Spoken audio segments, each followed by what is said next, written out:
ден Великден христијаните, православните и католиците денеска го прославуваат вториот ден Великден, како што спомена ти, верски празник, но и државен празник, неработен за сите граѓани на Република Македонија. Завчера на полноќ беше одбележано, значи, Христовото воскресение во сите црковни храмови на Македонската православна црква.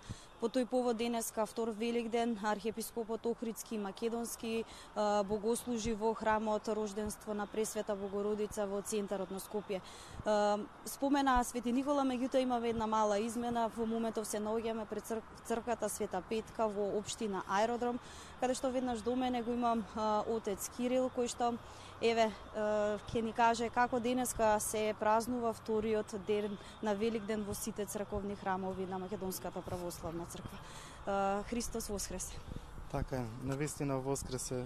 Значи, пред да ја дадам нели да кажеме за значењето големината на празникот, најпрво дозволете ми да на целиот народ и на сите кои што го празнуваат воскресението Христово ги поздравам со најрадосниот поздрав: Христос воскресе, навистина воскресе. Денеска е вториот ден на Великден и би требало да кажеме дека овој ден по големина не е во ништо нели помало од вчерашниот прв ден на Великден, затоа што православната црква предвидела сите големи господови празници да ги празнува по 3 дена, односно по повеќе дена. Така го имаме примерот нели со Рождество Христово, таков е и примерот со слегувањето на Светиот Дух, односно Педесетница. Денеска е втор ден Великден и овој празник го одбележуваме со најпрво посетување на богослужбите, нели, на Светата Божествена литургија, која што веќе беше отслужена во сите наши храмови со пречистувањето на светите тајни Христови, и го празнуваме нели со таа воскресенска радост која што ни ја носи овој празник. Која е вашата порака што ќе пренесете до сите православни граѓани по повод Великден, еве како свештено лице? Моја желба како свештеник и нели како